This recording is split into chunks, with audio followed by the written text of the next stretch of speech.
digamos, leve, por decirlo de una forma, hasta pacientes con insuficiencia cardíaca aguda muy severa, que están en shock cardiogénico, ¿de acuerdo? Que están muy mal, que requieren UCI, que requieren ventilación mecánica, que requieren incluso asistencia ventricular, ECMO, por ejemplo. Están mal. Hay todo un espectro. En líneas generales, ¿cuál es el objetivo del tratamiento? Dos cosas: eliminar la retención hídrica, ¿ya? Y mejorar el gasto cardíaco. ¿De acuerdo? Cuando elimina la retención hídrica, la restricción hídrica mejora los síntomas retrógrados, ¿no es cierto? Y cuando mejoras el gasto cardíaco, mejora los síntomas anterógrados. Ahora, no todos los pacientes van a tener gasto cardíaco bajo, ¿no? Si es una insuficiencia cardíaca con fracción de eyección preservada, pues van a tener el gasto cardíaco normal, su sístole les va bien, ¿no es cierto? Ahora, entonces, pero todos con insuficiencia cardíaca aguda, sí, la mayoría sí van a tener retención hídrica. Porque hay algunos que sí van a tener puro gasto cardíaco bajo, pero la mayoría van a tener retención hídrica. Ahora, ¿qué medicamentos usamos para eliminar la retención hídrica? Diuréticos. Muy bien. Y hay otros medicamentos más. Ustedes han, si retrocedemos unas diapositivas mentalmente, hemos hablado que la insuficiencia cardíaca, ¿qué aumenta? Fisiopatológicamente hablando, aumenta la precarga y aumenta la poscarga. Ambas cosas son responsables de el daño, ¿no es cierto? Entonces, fisiopatológicamente tengo que disminuir ambas cosas. Los diuréticos, ¿a qué me ayudan? Acá está, mira acá. Los diuréticos estimulan la natriuresis y diuresis, ¿de acuerdo? Muy bien. Ahora, los diuréticos, muy bien, finalmente, acá está, miren, van a disminuir la precarga, ¿de acuerdo? Los diuréticos van a ayudar a disminuir la precarga.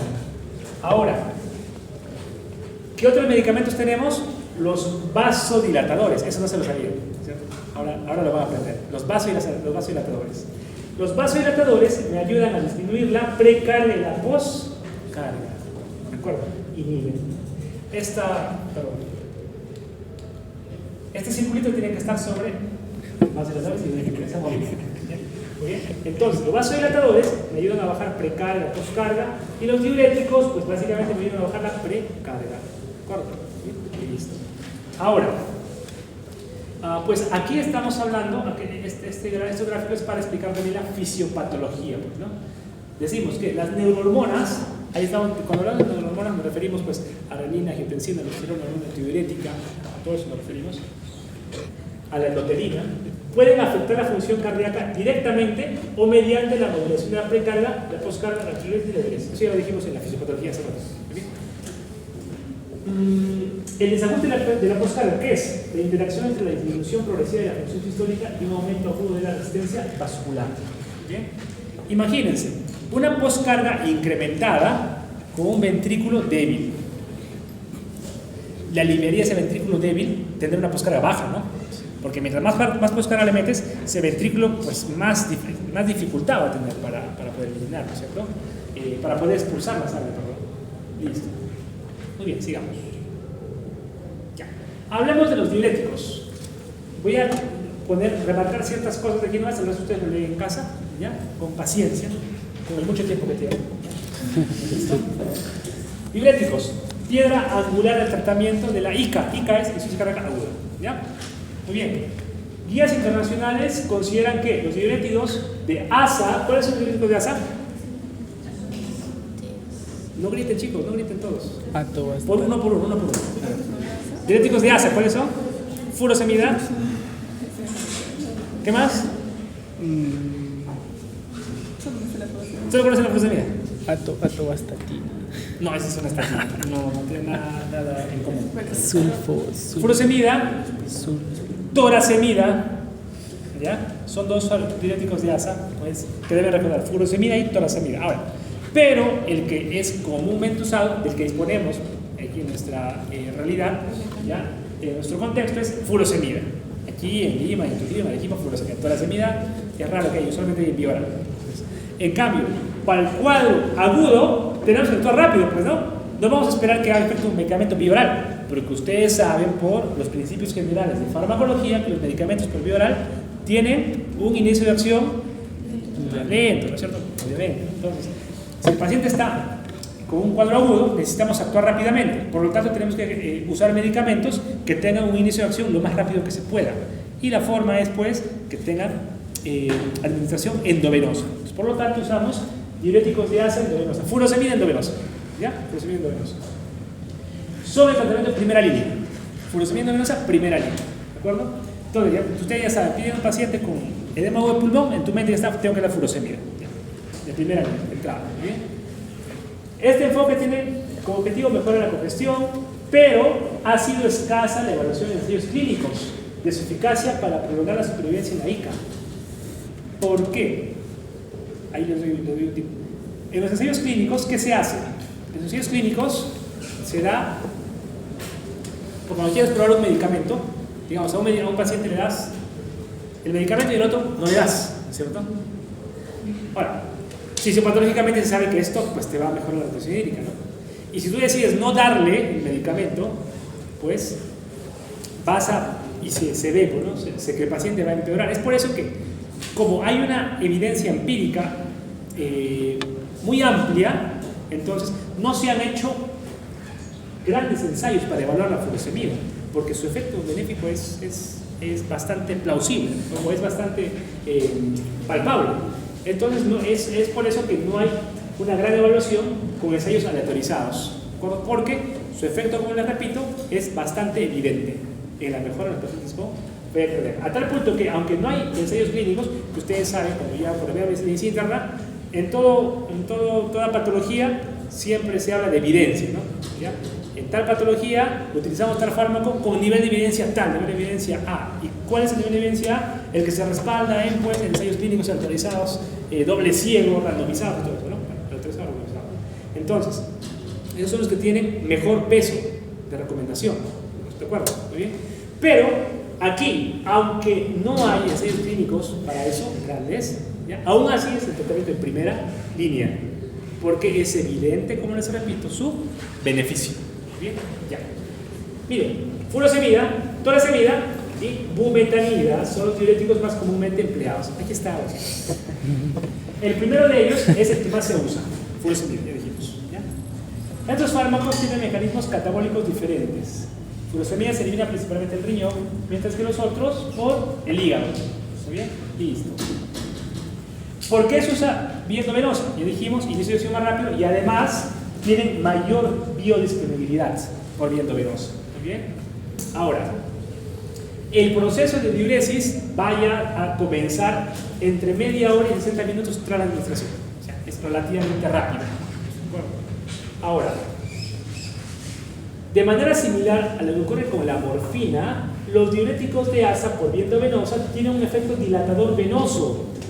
También vasodilatan la furosemida. Cierto efecto vasodilatador, ¿muy bien? Y eso va a reducir la congestión pulmonar antes del inicio de la diuresis. ¿Y por qué, doctor? ¿Por qué la vasodilatación venosa disminuye la congestión pulmonar? ¿Por qué? ¿Por qué? ¿Por qué creen? Cuando hablamos de congestión venosa o congestión pulmonar, imagínense este escenario. Tenemos los capilares repletos de agua, a presión, bastante presión, a tal punto que el agua se sale de los capilares, ¿no es cierto? Entonces, ¿qué pasa cuando tú das un vasodilatador? Se vasodilatan, ¿correcto? Y al vasodilatarse los vasos en general, venas, arterias, al vasodilatarse van a poder contener más agua con menos presión. ¿De acuerdo? Muy bien. Por ejemplo, si hablamos de las venas, por ejemplo, se vasodilatan y retienen más agua. Por lo tanto, hacia la circulación pulmonar va a llegar menos volumen. Y al llegar menos volumen, ¿de acuerdo? Va a disminuir la presión en los capilares. ¿Sí se entiende? ¿Cierto?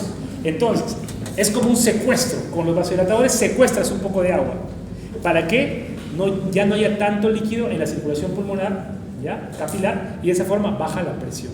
Es por eso que los vasodilatadores ya van aliviando la congestión pulmonar hasta que el paciente ya pues tenga la diuresis y se elimine y ya de forma absoluta pues el líquido. acuerdo? ¿Bien? Y la furosemida tiene cierto efecto vasodilatador.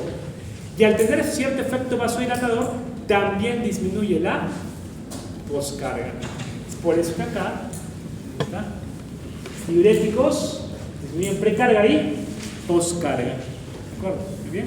Pero es principal su efecto sobre la precarga. ¿Muy bien? Hay controversia respecto a la relación dosis-respuesta, o sea, cuánto doy y cuánto voy a dar, ¿ya? Y a menudo la dosis inicial se elige de forma empírica.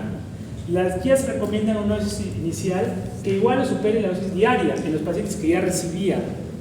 O sea, si ya recibían pues 20 miligramos de furosemida, una falla crónica, digamos, ¿no? Recibían una pastilla de 40 miligramos todos los días, pues cuando la dosis inicial endovenoso que le vas a dar porque se ha descompensado, tiene que ser por lo menos 40 miligramos endovenoso. O sea, 2 ampollas de 20, una ampollita 20 de 20.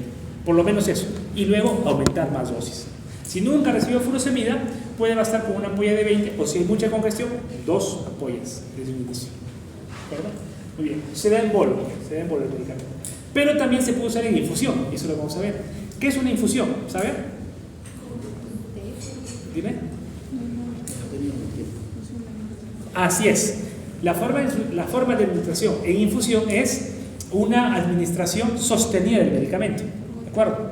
Que se hace con bombas llamadas bombas de infusión, en la cual tú preparas una dilución del medicamento, la conectas a la bombita y la bombita está conectada a la vía venosa, pues central o periférica, y va a administrar el medicamento en pequeños volúmenes por minuto, o sea, de forma continua. Tú programas ahí que administre pues a 10 mililitros por hora o 5 mililitros por hora, o sea, va dando gotitas cada cierto rato, de forma continua, ¿no? O mejor dicho, gotitas de forma continua. Tú escuchas que la bombita va a sonar. A diferencia de la administración en bolos intermitentes, en la cual pues es lo más usual, ¿no? Por ejemplo, furosemida, 20 miligramos cada 8 horas. Viene la enfermera cada 8 horas y le pones una ampollita, ¿no? Nada más. Entonces hay esas dos formas de administración de la furosemida: en bolo endovenoso intermitente, o si no, en forma de infusión endovenosa continua. Bueno,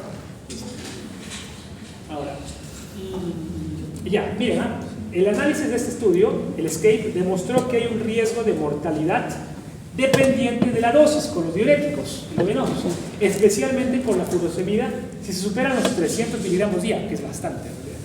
En un estudio unicéntrico se observó que el cuantil más alto de dosis de diuréticos diaria, que va a 60, es el que tiene la tasa más alta de riesgo de mortalidad. Ya.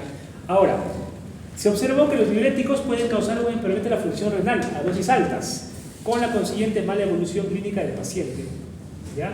Pero hay que tener en cuenta que hay influencia de varias variables, insuficiencia cardíaca avanzada, insuficiencia renal, comorbilidades, que aumentan el riesgo individual de peor evolución clínica. O sea, en resumen, ¿qué dice? Se ha visto que mientras más furosemida usas en un paciente, peor van esos pacientes. Pero lo que no está claro, o en todo caso hay que individualizar en cada paciente, si están yendo mal por la furosemida en sí, o están yendo mal porque su propio estado de por sí, porque su propio peor estado de base hace que requieran más furosemida. Y usualmente, ¿quiénes son los que están peor? Los que tienen falla cardíaca avanzada, o sea, una falla cardíaca con una presión de eyección muy baja, que ya no responden a otros medicamentos, ¿ya? Que requieren intervenciones especiales, pacientes que tienen insuficiencia renal de base, que también favorece por retención hídrica, renal, y que tienen otras comorbilidades que también pueden empeorar la condición. Entonces, es cierto, en resumen, es cierto que si tú das furosemida en dosis excesivas, sin tener en cuenta otras cosas, puedes generar falla renal. ¿Por qué? Puedes deshidratar al paciente. Si le das en exceso, lo deshidratas y lo empeoras, ¿no? O sea, tienes que mantener una evaluación clínica adecuada para que no te pases de dosis. Pero, si le estás dando una dosis, la que clínicamente sí necesita, pero el paciente finalmente está yendo mal, no es tanto por la furosemida que está yendo mal en sí mismo, sino es porque su propio estado ya de por sí era peor. ¿De acuerdo? ¿Muy bien? Listo. La furosemida es vasodilatador, ¿no? Sí, tiene un efecto vasodilatador venoso inicial. ¿Por qué la calambre? Si cuando vasodilatas, digamos. Ya no. En los calambres de la furosemida usualmente se relacionan a la hipocalemia que pueden generar. La furosemida aumenta la excreción de potasio. ¿Ya? Los diuréticos ya se generan. Y las tiacidas también, por ejemplo. Ustedes recuerdan, bueno, recién están ya en la fármaca, ¿no? No sé si han llevado. ¿Han hecho la clase de diuréticos ya? ¿En nefro? En fisiología. En fisiología. Bueno, en general, diuréticos tienen los diuréticos, hay 5 tipos de diuréticos, ¿no? Pero hay un tipo especial que se llama diuréticos ahorradores de potasio. Espironolactona, por ejemplo, espironolactona, eplerenona. Y los demás no ahorran potasio. Entre ellos están por la furosemida. Más bien excreta. Y si te baja el potasio, te va a dar calambre. Listo, sigamos. Ya. Muy bien. Acá está lo que les expliqué al final del resumen. ¿Ya? Ahora, usar dosis continua o intermitente. O sea, en bolos o infusión continua. Finalmente, y eso lo vamos a ver acá.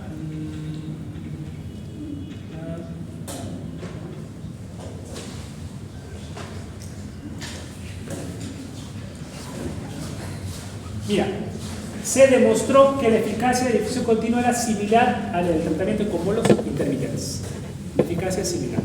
Muy bien. Solo que, de forma práctica, puede ser en pacientes que requieren altas dosis de furosemida, es más práctico dejarles una infusión, ¿de acuerdo? A que estarles poniendo la furosemida, pues, cada 2 o cada 3 horas, ¿no? En bolos. Entonces, pones la infusión, a una dosis alta y ya, queda programado, ¿cierto? Y la vas regulando según la respuesta. Ves que está orinando bastante, le bajas la velocidad de infusión. Ves que no orina mucho, le aumenta la velocidad de infusión. Vas regulando, ¿de acuerdo? Eso lo regulas en la bombita. Ahora, no todos los pacientes responden igual a la furosemida. Hay pacientes que con una ampolla de furosemida orinan bastante. Hay pacientes que con una ampolla no orinan mucho. Tienes que darle 2 o 3. ¿De acuerdo? Especialmente los pacientes con falla renal. Ellos tienden a responder menos. ¿De acuerdo? Ahora, los pacientes que ya recibían furosemida de larga data, entonces tienen más posibilidad de que no haya tanta respuesta. O sea, obviamente te va a responder a más dosis, pero no como se espera. ¿Correcto? Y ahí hablamos de lo que se llama resistencia a los diuréticos. ¿Correcto? Algunos pacientes tienen resistencia a diuréticos. Entonces, en líneas generales, cuando un paciente con insuficiencia cardíaca aguda le das diuréticos y no responde como uno espera, o sea, no está orinando el volumen que uno espera para la cantidad de furosemida que le das, hay que asociar otros diuréticos. ¿Como cuáles? Tiazidas, entre ellos la hidroclorotiazida. ¿Bien? Son menos activos en el tratamiento de la ICA y pueden usarse cuando los pacientes con ICA parecen presentar respuesta insuficiente. Lo que sucede menos en caso de resistencia a los diuréticos. ¿Bien?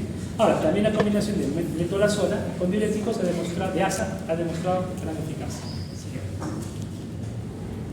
Acá están las causas de resistencia a los diuréticos. ¿Qué causas? Reducción del filtrado glomerular, hiperfunción del túbulo proximal, hipertrofia del túbulo distal, hiperfunción de la nefrona distal, hiperfunción del asa de Hegel. Esto cuando hablamos de diuréticos de asa.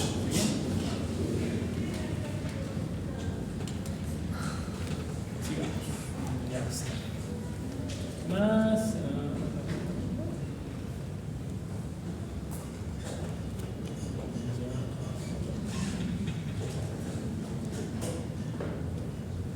Ya. Ya.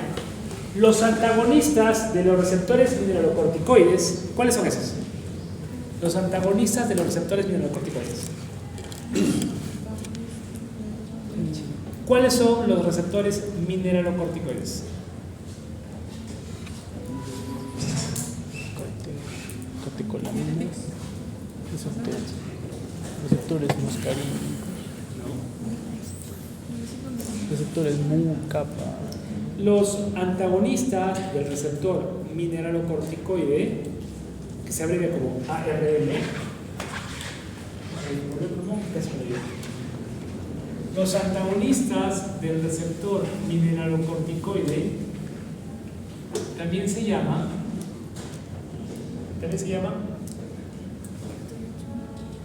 receptores beta. Ahí tenemos los diuréticos ahorradores de potasio. ¿Y cuáles son los ahorradores de potasio? Espironolactona. Tienen varios nombres en realidad. Ahorradores de potasio. ¿Cuál es el otro nombre que tienen? Bloqueadores del receptor de aldosterona. ¿Y cuáles son esos? Bueno, se les entiende porque no llevan a revisar todo eso. Aquí están, pues, este grupo es donde están la espironolactona, la eplerenona. Estos son un tipo de diuréticos, ¿ya? Muy bien. Antagonistas, también llamados antagonistas del receptor mineralocorticoide o antagonistas o bloqueadores del receptor de aldosterona. Cuando decimos antagonistas del receptor mineralocorticoide nos referimos al receptor de aldosterona. Nos referimos a eso. ¿Ya? ¿Sí? Pues ahí entran el estradiol y el epinol.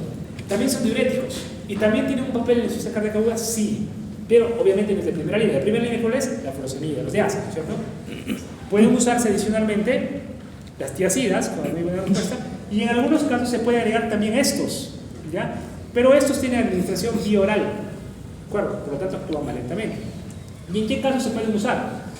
Acá está. Podrían ser útiles en el tratamiento de los pacientes con ICA no solo porque aumentan la diuresis, obviamente son diuréticos, sino también porque atenúan los efectos de la activación del sistema de la aldosterona, justamente porque son bloqueadores del receptor de aldosterona, para la redundancia. Y dijimos que el sistema de renina y angiotensina de la aldosterona está hiperactivo, ¿no? Te convendría dar esto para bajar esa hiperactividad y de alguna forma también contenemos la descompensación de fibrocardiaca. ¿Bien? Muy bien, listo. Ahora, si utilizamos mucho diurético de ASA, también podemos favorecer, ¿ya? Correcto, si deshidratamos al paciente, que se active más el sistema de angiotensina. También no conviene deshidratarlo, por eso, ¿no? Entonces, esto, la espironolactona me puede ayudar a controlar eso. ¿Bien? Además, atenúa la depresión de potasio y magnesio.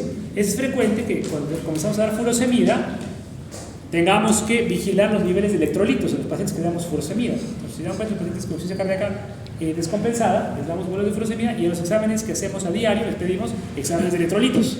Hay que ver cómo está el sodio, cómo está el potasio, ¿ya? Principalmente esos dos. También el magnesio, pero principalmente sodio y potasio, porque eliminan sodio y potasio y pueden llevarme a hiponatremia, pueden llevarme a hipocalemia, ¿de acuerdo?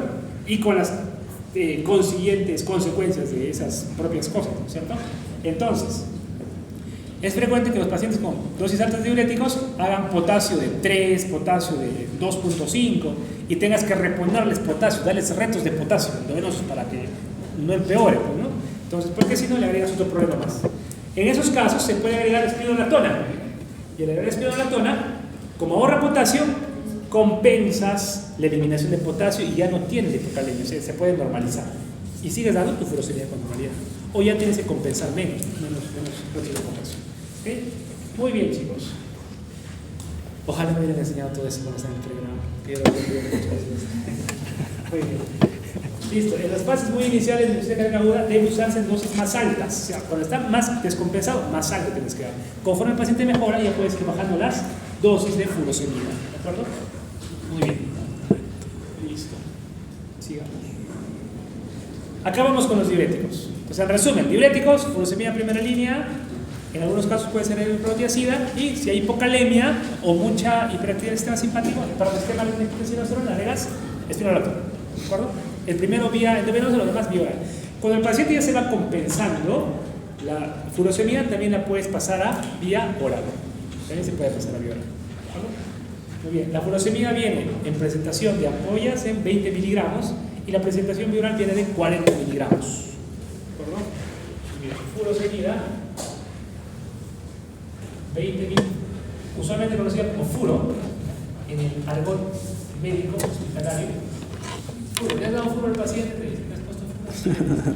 20 miligramos es decir, ampollita, 40 vía oral, en tabletas comprimidos. Tabletas.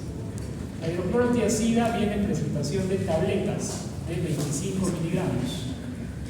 Y la espironolactona viene en presentación de 25 miligramos también en tabletas o comprimidos. ¿Ya? Listo. Ahora hablemos de los vasodilatadores, que es 5 puntos. 5 minutos más, chicos, y terminamos. Vasodilatadores. Dijimos que junto con los diuréticos son principal tratamiento, ¿cierto? ¿Ya? Fármacos más convenientes utilizados para la ICA en el servicio de urgencias. ¿Qué hacen los vasodilatadores? Reducen la precarga y la postcarga. ¿De acuerdo? ¿Bien? Eso ya se entiende. ¿Por qué? Producen dilatación arterial y venosa. ¿De acuerdo? Al producir la dilatación arterial, reduce la postcarga. Y al producir la dilatación venosa, reduce la precarga. O sea, secuestras líquido y llega menos líquido al corazón. Si llega menos líquido, menos volumen. Y menos volumen, menos presión, baja la precardia. ¿Muy bien? Ahora, ¿qué más? Con lo que se disminuye la presión de llenado ventricular izquierda. Miren, ¿se acuerdan que les hablé que es importante la presión telediastólica, ¿no es cierto? La presión telediastólica del ventrículo izquierdo, en este caso. Porque si está incrementada, esto es lo que nos lleva al aumento del circuito, ¿no es cierto? La presión del circuito. Con estos medicamentos disminuimos la presión de llenado ventricular izquierdo. Pues, la presión telediastólica del ventrículo izquierdo. ¿Muy bien? Aumenta el volumen de eyección y mejora el aporte periférico de oxígeno. ¿Muy bien? ¿Por qué va a aumentar el volumen de eyección? Hay menos poscarga. Si hay menos poscarga, con más facilidad va a poder eyectar el ventrículo. ¿Bien? Y mejora el aporte periférico de oxígeno. Un reciente análisis del registro ABR, los fármacos vasoactivos en un plazo de 6 horas, ¿ya? Presentan tasa de mortalidad intrahospitalaria menor que hospitalizaciones más cortas. O sea, si entran dos pacientes con falla cardíaca aguda similares, si a uno le das vasodilatador, además de diurético obviamente, y al otro no, al que le das vasodilatador también, ese se va a recuperar más rápido. ¿De acuerdo? Bien, listo. ¿Qué más? Ya. ¿Qué vasodilatadores conocen? ¿Qué fármacos vasodilatadores conocen? ¿Cuál? La pastilla azul. Es un vasodilatador a otro nivel. ¿Qué vasodilatadores conocen? Hablando de la pastilla azul, ¿dónde actúa la pastilla azul? ¿Cuál es su mecanismo de acción? ¿Perdón? Ya, pero, o sea, ¿en qué receptor, qué molécula actúa? Es un inhibidor de la fosfodiesterasa. ¿Qué tipo de fosfodiesterasa? Muy bien, es una raíz. Listo. Muy bien. Para que no se olvide. Listo. Entonces, uno de los medicamentos vasodilatadores es la nitroglicerina. ¿Está bien? Nitroglicerina. Nitroglicerina. Es el más comúnmente usado, la nitroglicerina. Vasodilatador. ¿Se acuerdan de la trinitroglicerina? Que es esta es la nitroglicerina pura. ¿Bien? Muy bien. Entonces, la nitroglicerina, ¿ya?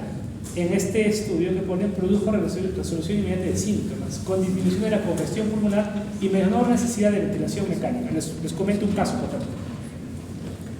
Es tan efectiva la nitroglicerina o los vasodilatadores que actúan rapidísimo, más rápido que los diuréticos. Los diuréticos dijimos que en media hora recién ya estás comenzando a ver una diuresis adecuada, de amor, ¿no? En cambio, los vasodilatadores actúan rápido, pero el efecto ya presionado. Me acuerdo que cuando estaba residentado, en mi especialidad, hubo una paciente con infarto, una paciente con, ya me acordé. Una paciente posoperada, si mal no recuerdo, de una hernia o una colecistectomía, no me acuerdo muy bien, una hernioplastia o una colecistectomía. Era una cirugía mayor abdominal. Y yo estaba de guardia en la noche, ¿ya? Y llaman de un piso de hospitalización de cirugía porque una paciente estaba con falta de aire y sospechaba de un problema cardíaco, ¿no? Entonces estaba con mucha falta de aire, desaturada. Bajamos en la madrugada a la paciente, era una señora gordita, alrededor de 70 años, y sí, pues estaba taquipneica, muy taquipneica, polipneica, ¿ya? Y desaturando. Estaba con canulita binasal y estaba desaturando. ¿Sí? La auscultamos y crepitantes difusos en ambos campos pulmonares. O sea, clínicamente no hay hemoglobinas pulmonar, ¿de acuerdo? Electrocardiograma. El electrocardiograma tenía el ST elevado, ya en cara anterior, si no lo recuerdo. O sea, era un electrocardiograma propio de un infarto agudo de miocardio, ¿de acuerdo? Correcto. Y estaba haciendo esta clínica de congestión pulmonar, de edema pulmonar, que no lo tenía, obviamente, antes de la cirugía.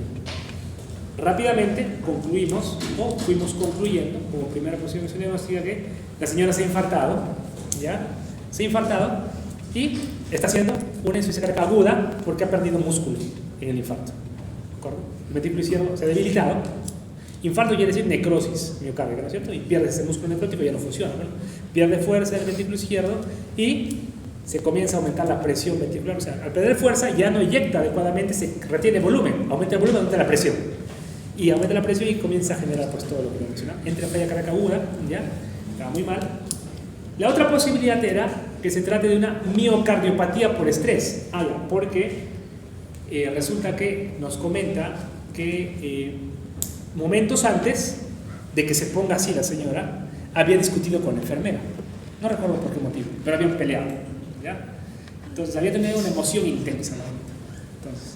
Entonces tiene una emoción intensa, y se quejaba de dolor de pecho y le falta el aire, ¿no? Y nos llaman, así interconsulta, cardiología de guardia. Vamos a verla, estaba así, ya estaba mal, bajamos al piso de cirugía, estaba muy mal en su cuarto, entonces ya está mal esta señora, está con un infarto de miocardio o una miocardiopatía por estrés.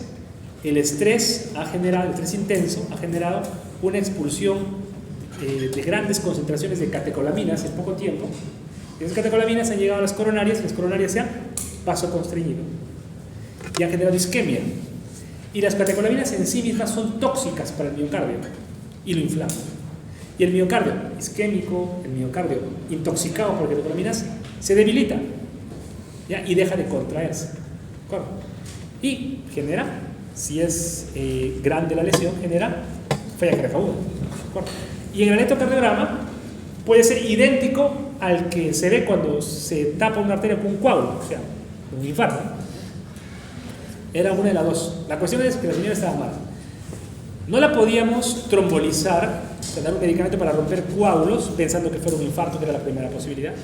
No la podíamos trombolizar porque recién la habían operado. No me recuerdo si ese día o el día anterior. O sea, recién estaba cirugía mayor, es contraindicación. Le hace el trombolítico y sangra todas las suturas que le han hecho. No sé lo que nos quedaba. Pues, obviamente, tratar rápidamente la falla cardíaca aguda, ¿ya? Porque si no se moría por el infarto, pues un infarto en sí mismo, se podía morir por la falla cardíaca aguda, ¿no? ¿Ya?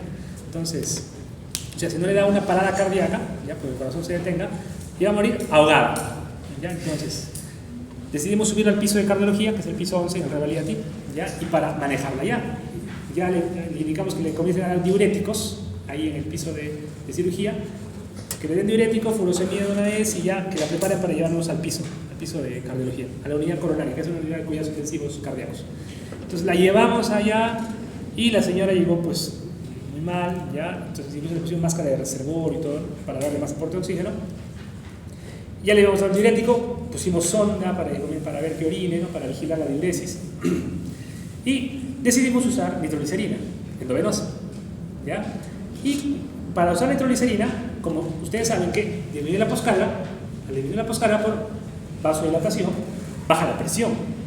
Antes de utilizar la nitroglicerina, el paciente tiene que tener buena presión arterial, no debe estar hipotenso. Hipotenso, contraindicado. Si te lo hipotensis más, te lo llevas para otro lado, ¿no? Entonces, tenía buena presión, menos mal. Entonces agarramos, prepare un bolo de nitroglicerina. Bolo de nitroglicerina. En bolo. Usualmente se usa en infusión, pero en algunos casos podemos usarlos en bolo, si es que se tiene la experiencia en el sentido. Vamos a darle en bolo. El señor estaba saturando con máscara de reservorio, saturaba pues como 80 y tantos, o sea, una gran concentración de oxígeno y saturaba bajito. Estaba muy taquipnéica.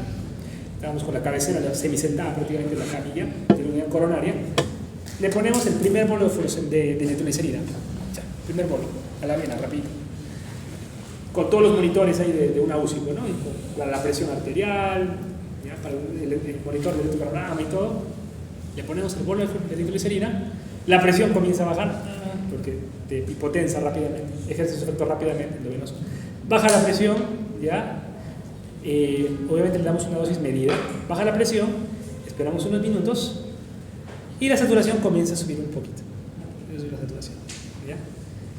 O sea, al cabo de unos minutos, ¿ya? Otro bolo más, la presión vuelve a subir otra vez, otro bolo más, ¿ya? Y hemos estado así, de bolo, en bolo, en bolo, en bolo. Habremos estado unas 2 horas y de lo que estaba muy mal la ceñito, con máscara de reservorio, desaturando y todo, más o menos a las 2 horas de haber estado administrando bolos cada cierto rato, vigilando, la señora ya la teníamos con canulita vinasal, ¿ya? Y respirando tranquilamente y semisentada, más tranquila. Entonces el efecto fue rápido. Y obviamente ya estaba con diurético y estaba orinando más, pero el efecto más rápido de recuperación ha sido por la nitroglicerina endovenosa en bolo. O sea, eso no lo ves como un diurético que tienes que eliminar como para... Ahí en el pulmón tendrá por lo menos unos 2 litros de agua.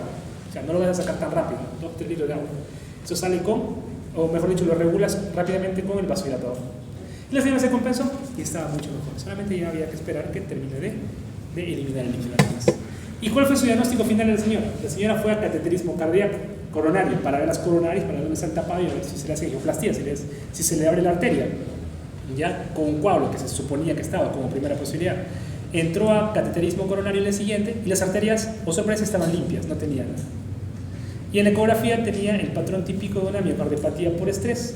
La parte apical del corazón estaba detenida. ¿Ya? Se le llama miocardiopatía por estrés o síndrome de Takotsubo. ¿Ya? La cual el corazoncito normalmente como se contrae, este es un ventrículo izquierdo, digamos, y en diástole, cuando se contrae el ventrículo izquierdo, se hace más chiquito, se contrae, ¿cierto? Cuando hay miocardiopatía por estrés, el ventrículo izquierdo se llena y cuando se contrae, está invertido, la ecografía lo vemos así también, ¿ya? Y cuando se contrae el ventrículo izquierdo se contrae así.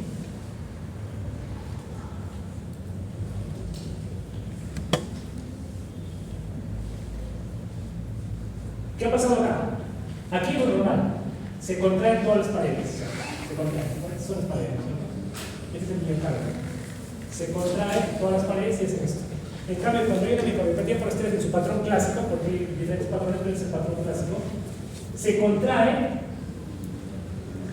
excepto la parte medial y apical, que no se contrae o se contrae poco. Y hay esta forma. ¿Ven? Se queda como un balón arriba. También se llama síndrome de balonamiento apical. ¿De acuerdo? O también se llama Takotsubo, síndrome de Takotsubo. Takotsubo. ¿Y qué significa Takotsubo? Porque es una palabra asiática que significa trampa para pulpos. Es una trampa para pulpos que tiene forma de. Es un jarrón que sirve como trampa para pulpos que tiene justamente esa forma. Así el pulpo mete su cabeza y ya no sale. Y por esa similitud entre el jarrón asiático, le pusieron este síndrome de Takotsubo.